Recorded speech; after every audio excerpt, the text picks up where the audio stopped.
buenas tardes, estimados televidentes. Me da mucho gusto saludarlos en su programa Comunícate. Ahora en que comenzamos este mes de julio, un mes del verano, un mes de vacaciones, en el que pues muchos de nosotros hacemos una pausa en nuestras actividades y salimos a diferentes lugares de nuestro país o a otros países, y siempre en esta época tenemos más tiempo para leer. Por eso en este programa vamos a sugerirles, vamos a recomendarles algunos libros que pudieran ustedes decidir que a lo mejor vale la pena leerlos aprovechando estas vacaciones. Y no vamos a hablar de los libros que están publicándose recientemente, es decir, de los más actuales, de los que están en las librerías, en las revistas, sino vamos a hablar de libros que realmente por su innovación estilística, por su trayectoria, por su calidad literaria, consideramos que hay que leer. Y incluso más, consideramos que estos libros que vamos a recomendar ahora son libros de aquellos que deben estar en todas las bibliotecas. Es decir, no deben faltar en ninguna biblioteca, hablando de bibliotecas grandes. Y desde luego, pues también creemos que ya ustedes decidirán si los incorporan también a su biblioteca, pues del hogar, su biblioteca de la oficina. Vamos a hablar de 10 libros que pues no vamos simplemente a mencionarlos, sino que vamos a tratar de dar una opinión más amplia, de resumir su contenido para que ustedes, los libros que no conozcan, pues puedan calibrar y decidir si los van a leer o no. Voy a mencionar, ahora sí nada más a mencionarlos, y ya después comenzaremos a hablar de uno a uno.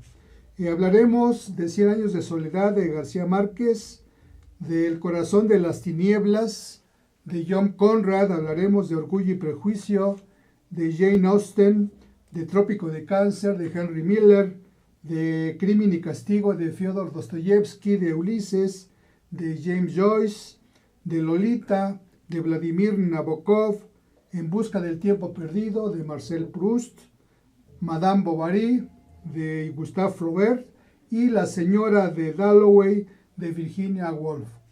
Estos son los 10 libros que vamos a recomendarles. Espero yo que nos alcance el tiempo, ya que vamos a dedicarle a cada uno pues unos minutos, y si no fuera así, en un siguiente programa continuaríamos con ellos. Vamos a empezar con el primero que mencioné. Me refiero al libro muy conocido, 100 años de soledad, que fue publicado en 1967 por Gabriel García Márquez, que vivió entre 1927 y el 2014, habiendo obtenido el Premio Nobel de Literatura en 1982.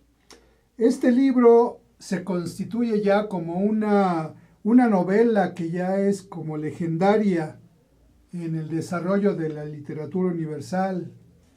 Este libro podemos decir que es como una de las aventuras literarias más fascinantes del siglo XX, y pues no solamente del siglo XX, incluso de lo que va de este siglo XXI. Es una verdadera aventura literaria. Este libro pues lo han leído mucha gente. Según los reportes editoriales, ha tenido ventas de más de 30 millones de ejemplares, así que yo creo que fácilmente lo han leído unos 150 millones de personas, lo cual pues nos muestra la demostración, nos demuestra más bien que la aventura fabulosa de la familia Buendía y Guarán, donde suceden milagros, fantasías, descubrimientos, rebeldías, obsesiones, tragedias, incestos, adulterios, rebeldías, condenas, pues este libro, el contenido de este libro, la historia de esta familia Buendía y Guarán, pues representa realmente ya al mismo tiempo que lo que dijimos, representa ya, digamos, un mito, una historia y también pudiéramos decir una tragedia y desde luego el amor en este mundo entero en el que vivimos. Es muy difícil resumir el contenido de este 100 años de soledad, ya que en él se narra la historia de la familia Buendía, pero a lo largo de 7 generaciones. Estas historias de las generaciones pues se desarrollan en un pueblo, en un lugar ficticio que se llama Macondo. En este sentido, pues nos remite en cuanto que, por ejemplo, en México, Juan Rulfo, pues también inventó un lugar que se llama Comala. A su vez, una novelista, Elena Garro, que escribió Los recuerdos del porvenir, allí se inventa también un lugar, Ixtepec, que realmente ese lugar es el protagonista de esa novela. Y Márquez siempre reconoció que él se inspiró, vamos a llamarlo así, en Rulfo. Entonces, en su novela se inventa este pueblo de Macondo. José Arcadio Buendía y Úrsula Iguarán, que son, digamos, la cabeza de estas 7 generaciones, pues son un matrimonio de primos, y aquí vemos que hay un elemento no muy común, que se casaron, pero al casarse, pues hubo presagios, hubo temores por el parentesco de ellos, ya que existía un mito en esa zona en donde se casaron, de que cuando se casan parientes, es decir, cuando hay incesto, la descendencia podría tener cola de cerdo. En ese sentido, pues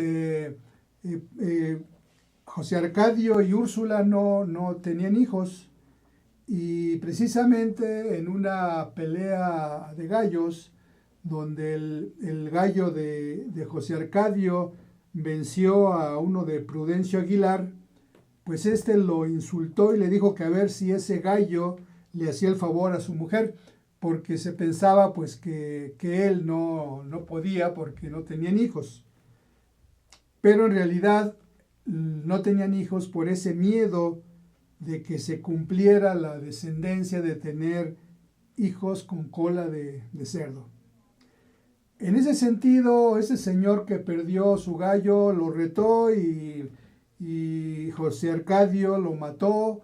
Total, tuvieron que dejar ese lugar y se decidieron ir hacia la sierra y allí pues en sueños Arcadio recibió pues una inspiración de una construcción con paredes de espejo, de que pues allí se debería de fundar un lugar que se llamara Macondo. Entonces, pues allí ellos ya decidieron fundar ese lugar. A ellos lo acompañaban varias familias y fundaron ese lugar, Macondo. Como ven, hay cierta reminiscencia, por ejemplo, a los aztecas que venían de Aztlán y también les dijeron en un mito, pues que donde vieran un águila y una serpiente, allí fundaran Tenochtitlán, ¿no? Entonces Arcadio y Úrsula tuvieron 3 hijos, José Arcadio, Aureliano y Amaranta, que son nombres que después se repiten en otras generaciones. Pues el pueblo desde luego creció y finalmente pues José Arcadio terminó su vida en un árbol, pues atado allí, según eso, también por una especie de profecía de un gitano.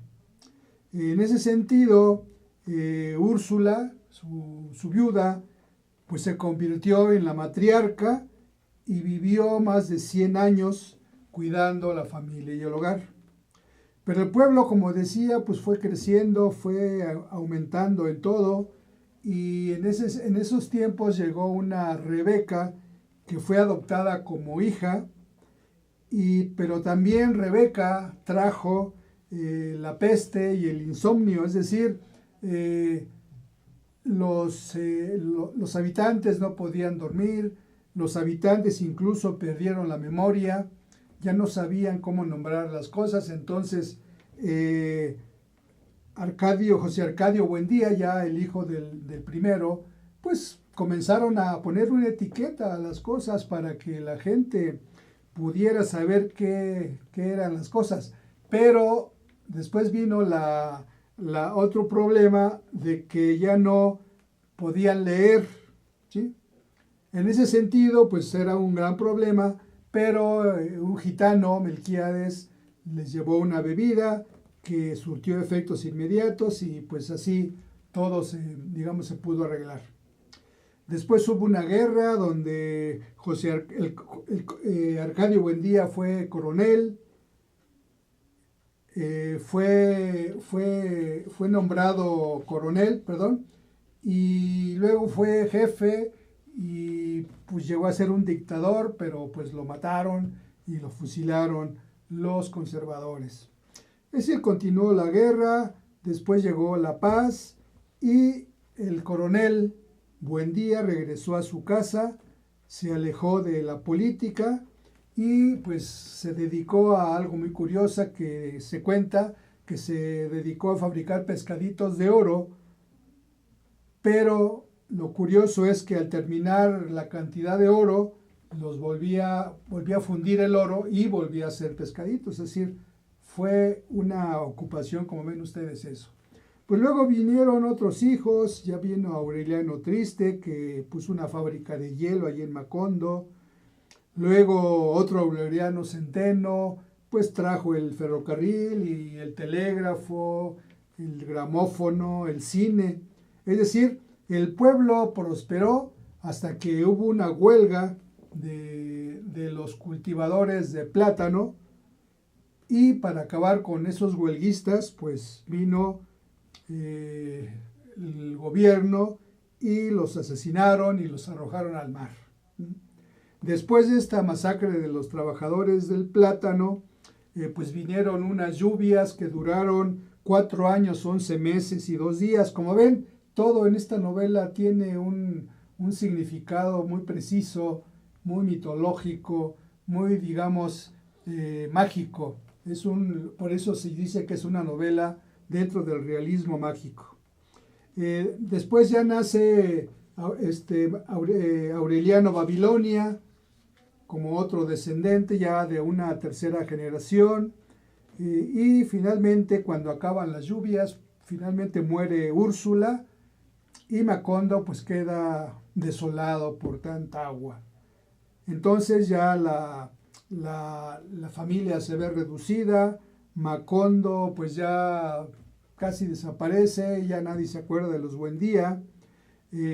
Aureliano pues se dedica a leer lo que había escrito Melquíades, y entonces regresa a su tía Amaranta desde Bruselas, y él tiene un romance con su tía Amaranta, que queda embarazada y nace un niño con la característica que efectivamente pues tuvo cola de cerdo. Él, desesperado, el padre saca al niño y va a buscar ayuda de puerta en puerta, pero el Macondo es como un pueblo muerto. Solamente le abre un cantinero que le ofrece aguardiente y se emborracha, y ya cuando vuelve en sí, pues ve que a su hijo, al de la cola de cerdo, pues le están comiendo las hormigas. Y él, pues él dice, todo estaba previsto en los pergaminos del gitano Melquíades. Luego llegan a Macondo unos vientos huracanados tremendos, y el lugar en el que estaba presente para descifrar esa historia de toda la familia Buendía, pues finaliza la historia, y con él termina la historia de Macondo, el cual es arrasado por el viento y borrado en ella de cualquier memoria humana.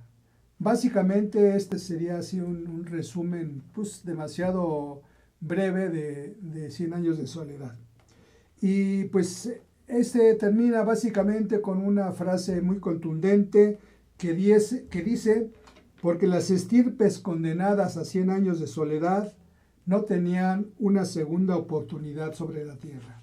En ese sentido, pues los grandes temas de esta novela son la soledad, desde luego, la realidad y la ficción, el incesto, las enfermedades mentales.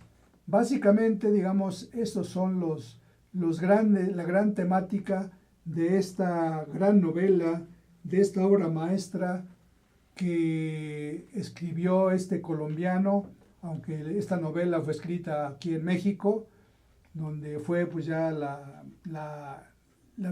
el hogar de García Márquez hasta su muerte.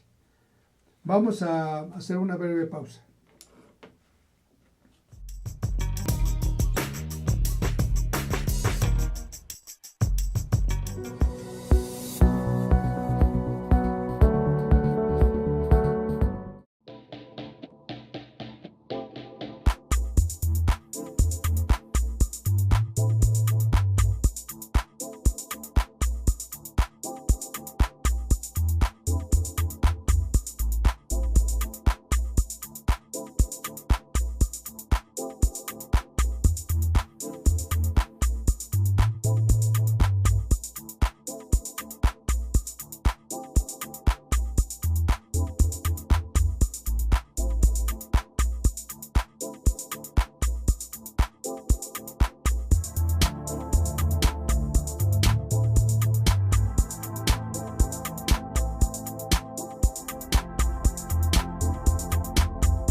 Ruiz Robles, corredores públicos y peritos traductores. Trabajamos para darles seguridad, confianza y un servicio profesional en sus asuntos relacionados a fe pública, valuación, arbitraje comercial, asesoría jurídica y traducciones.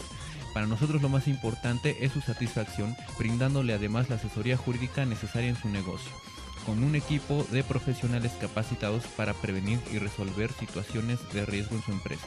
Le aseguramos una asistencia profesional personalizada y humana a quien consideramos más importante, el cliente, porque las oportunidades pequeñas son el principio de las grandes empresas. Conferencista internacional, experto en temas empresariales, experiencia de 18 años en empresas multinacionales, entrena ejecutivos vendedores y empleados de 62 empresas multinacionales. Conductor del programa Líderes en Acción en Astele.tv. Ha brindado más de 2.500 conferencias en México, Centro y Sudamérica. Orador profesional y campeón nacional de oratoria. Considerado el comunicador del año. Gildardo Avendaño.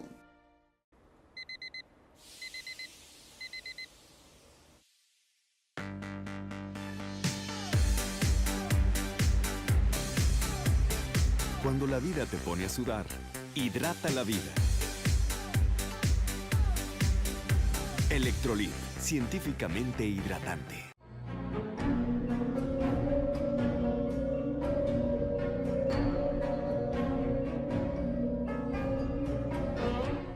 Rosso Fragola.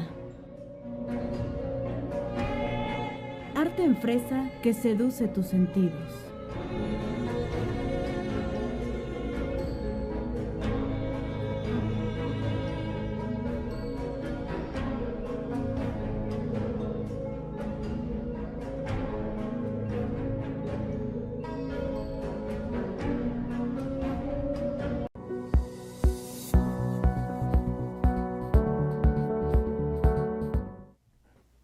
Ahora vamos a comentar el libro titulado El corazón de las tinieblas, publicado en 1902 por un escritor de origen polaco, Joseph Conrad, que pues escribió en inglés. Él es de origen polaco, donde él nació era Polonia, actualmente es Ucrania, y esta novela, El corazón de las tinieblas, se considera como una de las mayores obras de la literatura universal, escrita en lengua inglesa por un polaco.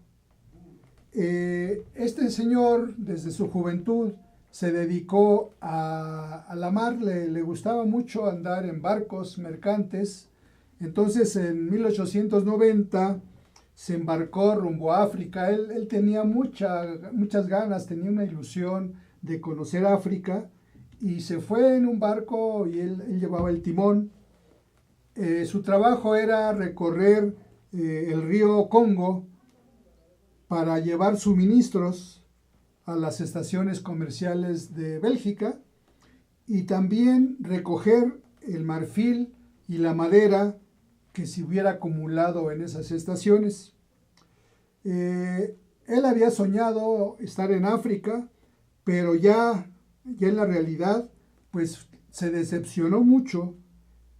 En realidad se descorazonó, porque en el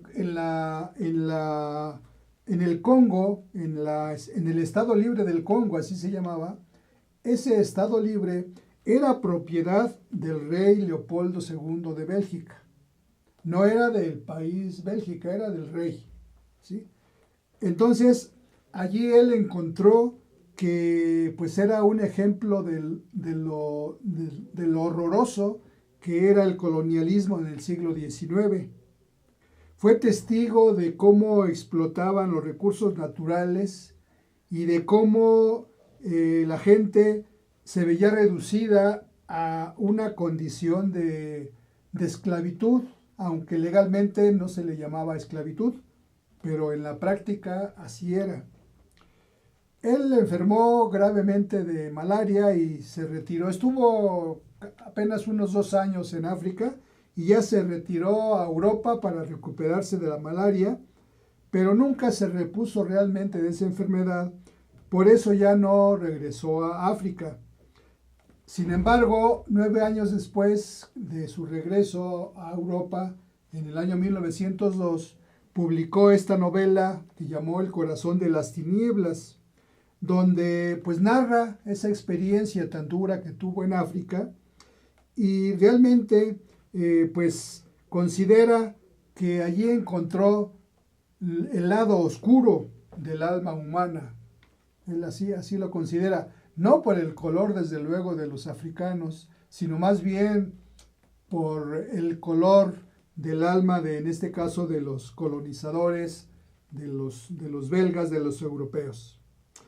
De esta forma, esta novela se convirtió en una de las grandes obras de la literatura universal, y hoy día aún continúa siendo muy atractiva, y también es motivo de debate por su técnica de escritura tan formal, tan bien hecha, y también desde luego por el negro, el oscuro paisaje moral que en ella se retrata, pero también porque tiene una gran riqueza de significados. Así que esta novela, El corazón de las tinieblas, de Joseph Conrad, merece mucho la pena que ustedes se decidieran a leerla. Otro libro que también vamos a comentar y se los estamos recomendando es el libro que es conocido quizá por las películas, por las series que se han filmado, llamado Orgullo y Prejuicio, de la escritora Jane Austen, que es inglesa, que vivió de 1775 a 1817. Este libro se considera que es de los mejores también que se han escrito, y fue publicado originalmente en 1813.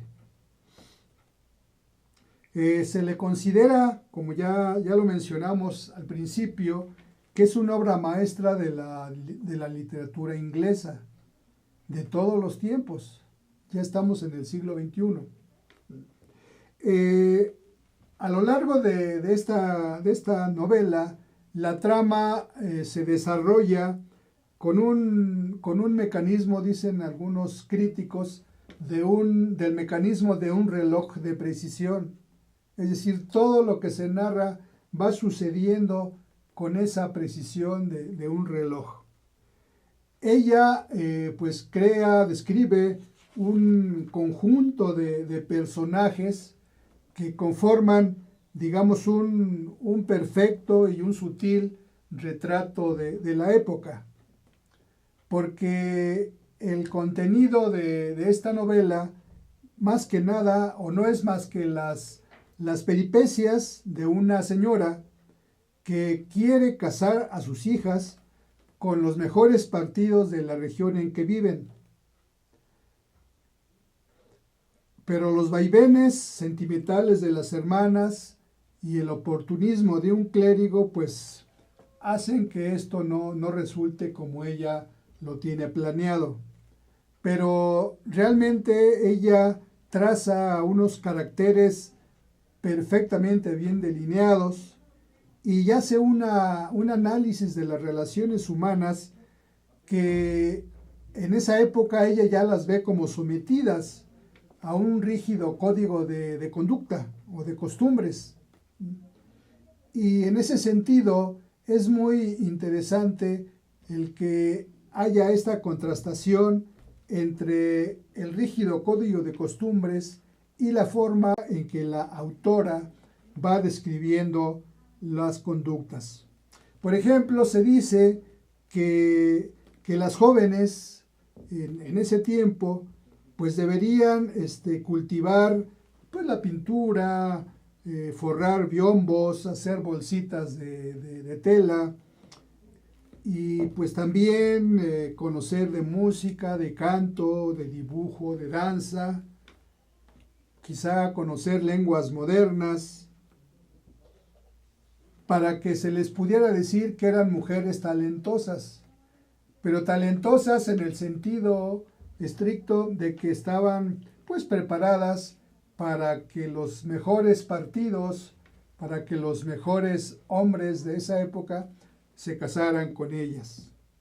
Sin embargo, la autora Jane Austen habla ya en ese tiempo, en 1813 o antes, de que la educación de la mujer debería ser más liberal y alejarse de esos talentos, entre comillas, a que la querían reducir las costumbres de la época. Entonces, ella realmente se puede considerar en ese sentido pues una precursora del feminismo, ¿sí? Y en ese sentido, como les digo, en esta novela, que ha sido pues muy puesta en películas, puesta en series televisivas, pues realmente, como lo decimos, es un perfecto retrato de esa época, pero al mismo tiempo de los cambios, de la educación liberal, de las costumbres más liberales que la autora pues propugna en este libro.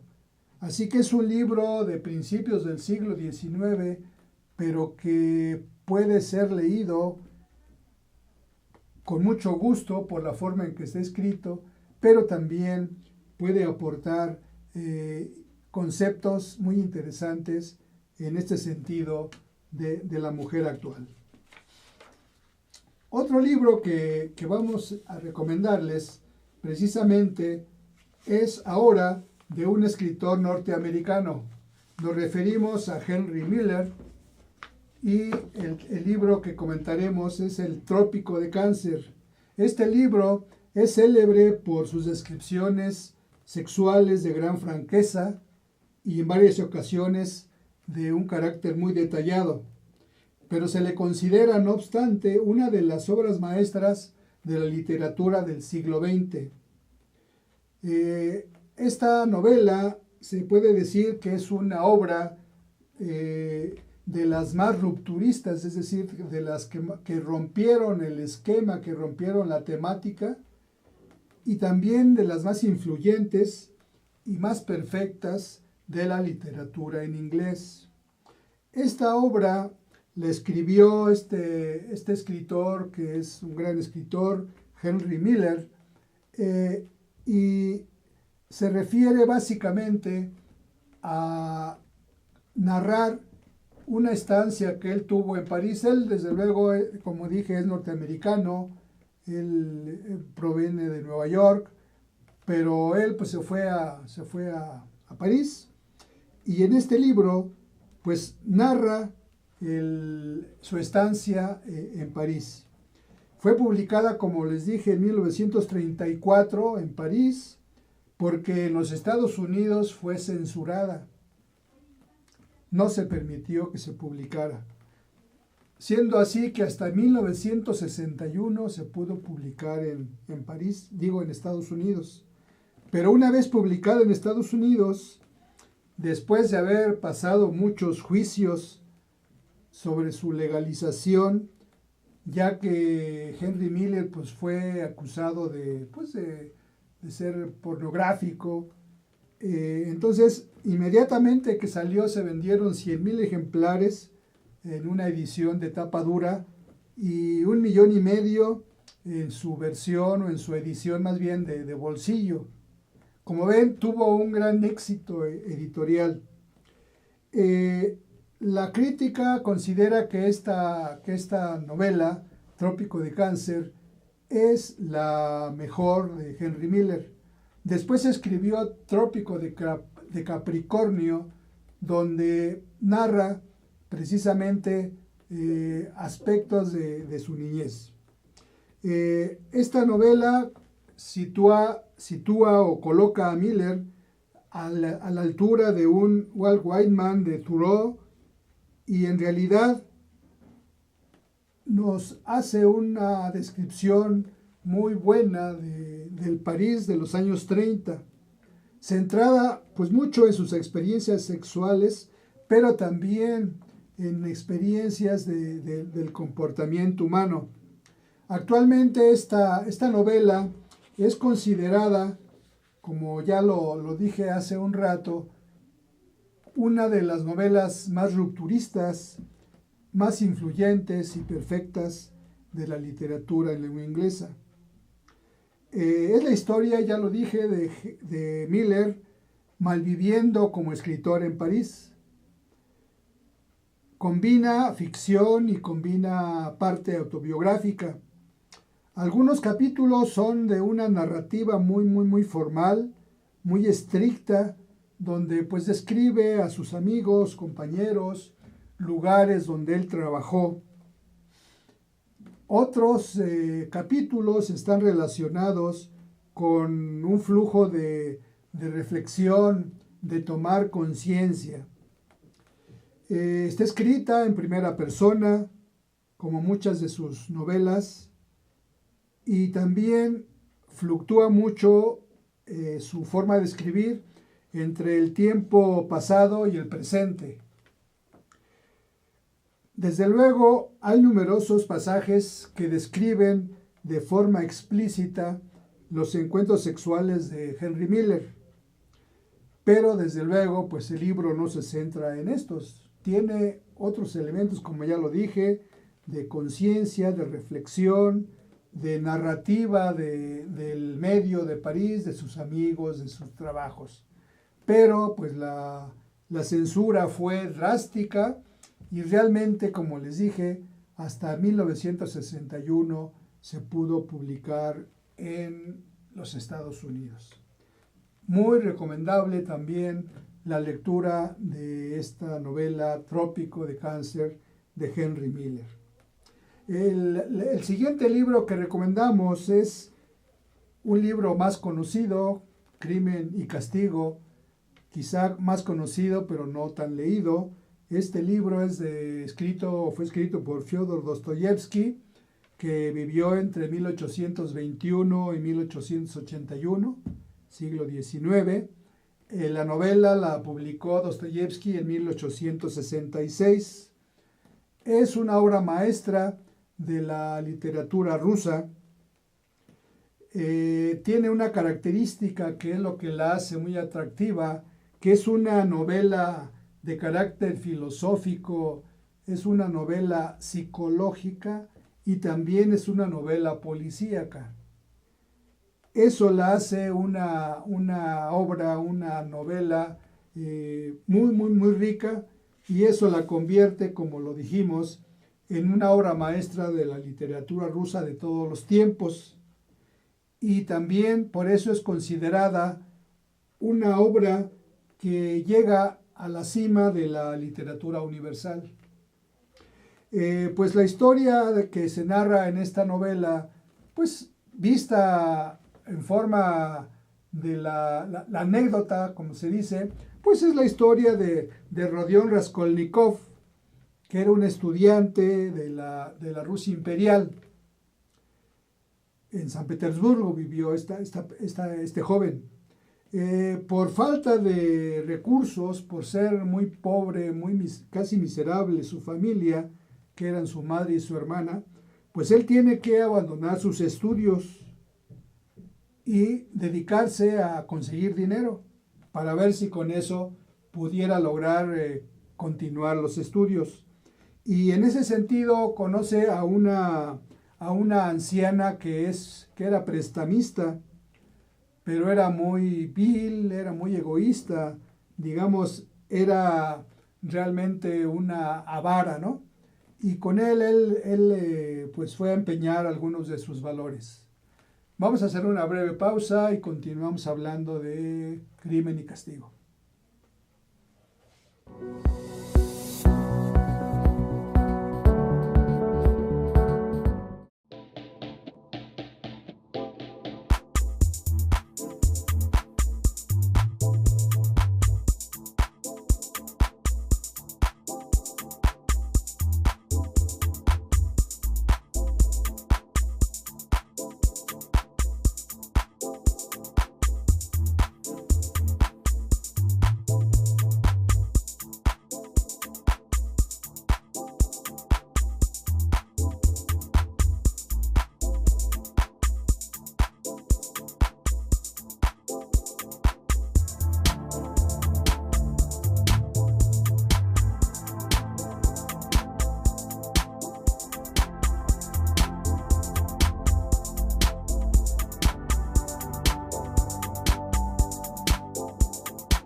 Ruiz Robles, corredores públicos y peritos traductores. Trabajamos para darles seguridad, confianza y un servicio profesional en sus asuntos relacionados a fe pública, valuación, arbitraje comercial, asesoría jurídica y traducciones.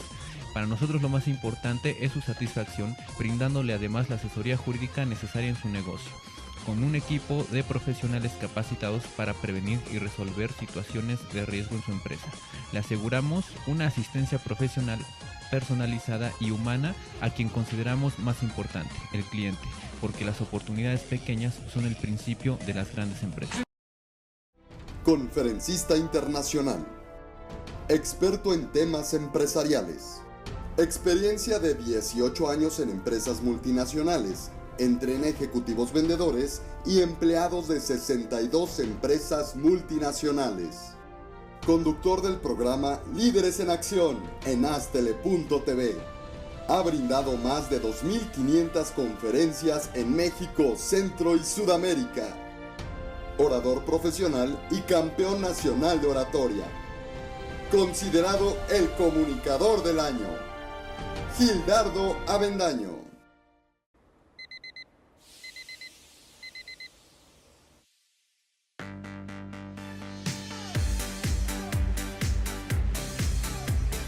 Cuando la vida te pone a sudar, hidrata la vida. Electrolit, científicamente hidratante.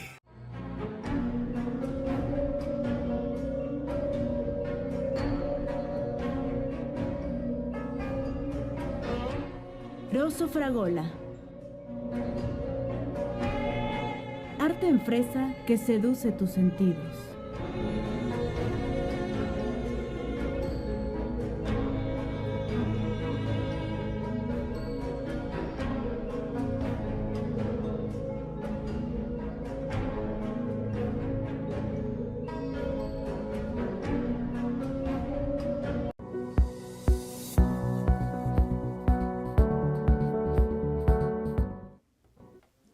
Decíamos que Raskolnikov, el joven de la novela Crimen y Castigo, pues había conocido una anciana que prestaba dinero, pero él pues decide asesinarla y asesina a esa anciana, pero no la asesina tanto por robarle dinero, porque de hecho el botín que había allí pues lo abandona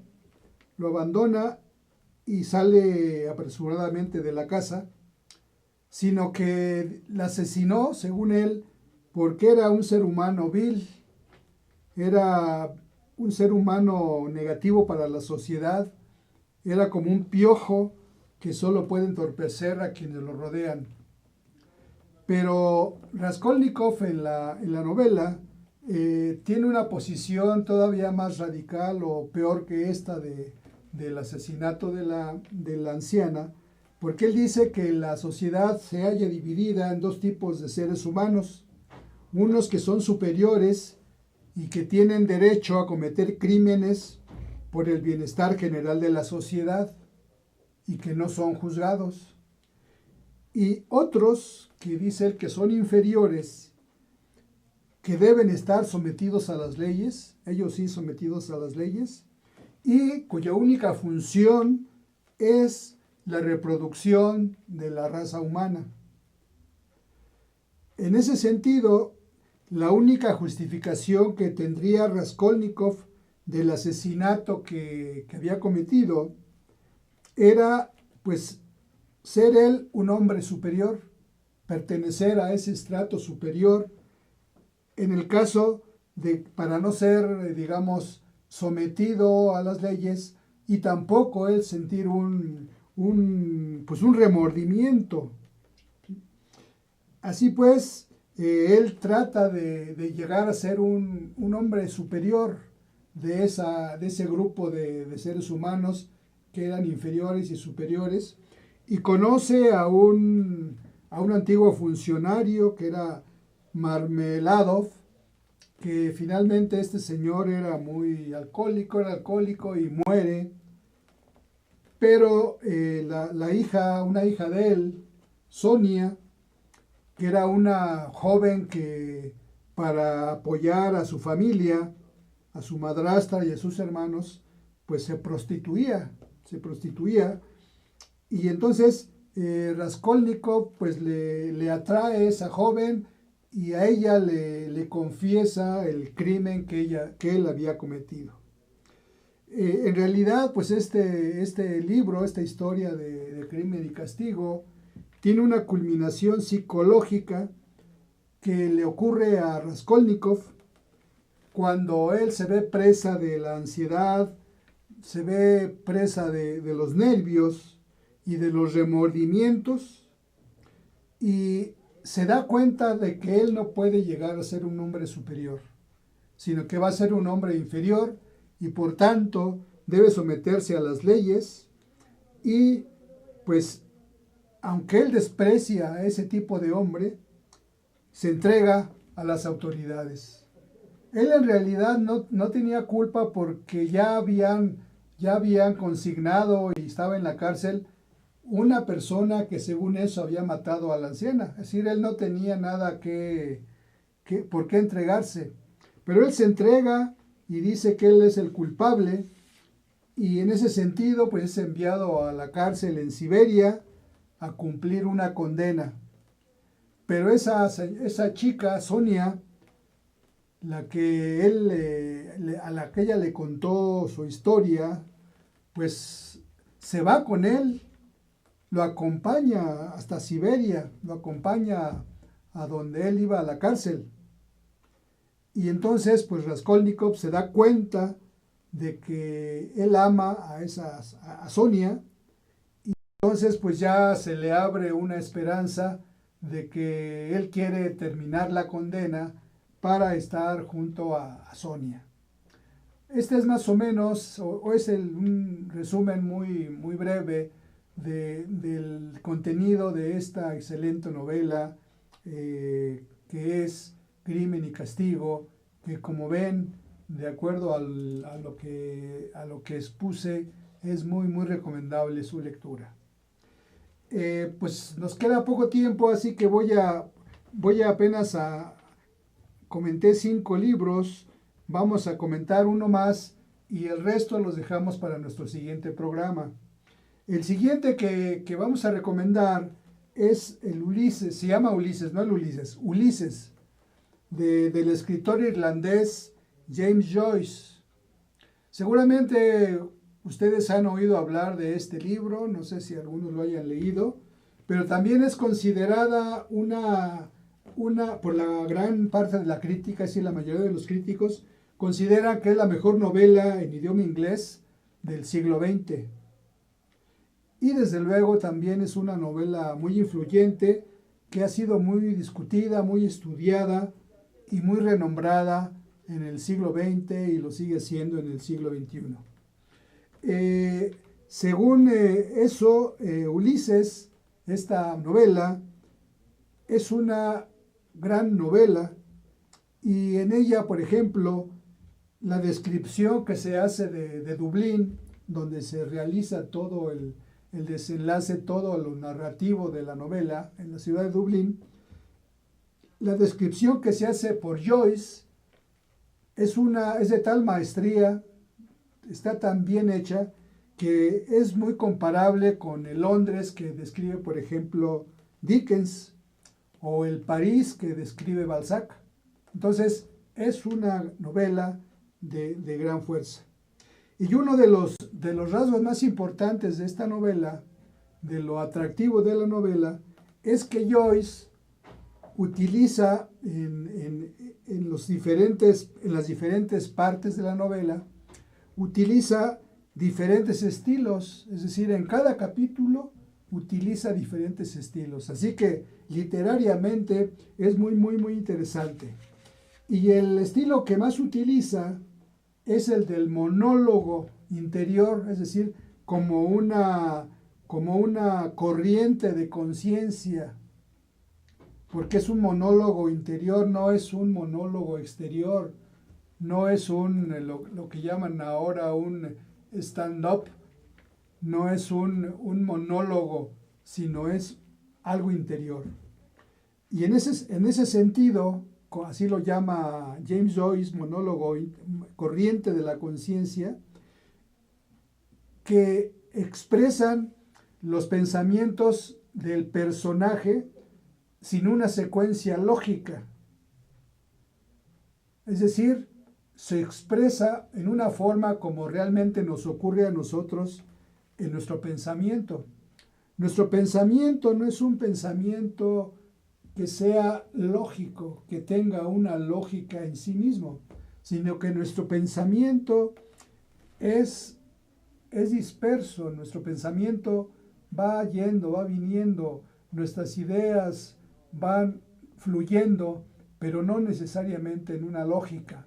En ese sentido, este monólogo interior utilizado por James Joyce realmente es muy, muy interesante porque es la técnica narrativa que más utiliza él en esta gran novela de Ulises.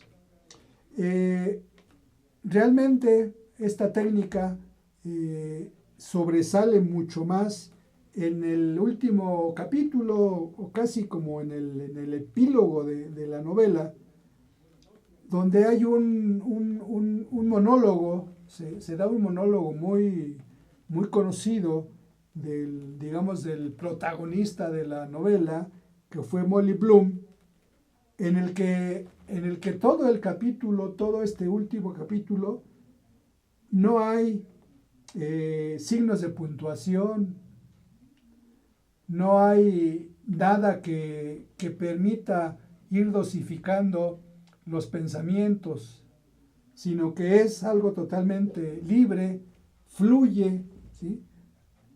Fluye libre y sin inhibiciones, ¿sí? El pensamiento, en este caso, del autor. Así que es muy, muy recomendable que ustedes pudieran leer también en este verano, en estas vacaciones, este Ulises, donde decía Borges, que hay sentencias, que hay párrafos que no son inferiores a los más ilustres de Shakespeare. Fíjense qué buena opinión y desde luego pues Jorge Luis Borges conocía muy bien a Shakespeare y también conoció desde luego esta obra de James Joyce. Pues vamos hoy a llegar a estos 6 libros, nos quedan unos pendientes, los terminaremos en nuestro siguiente programa.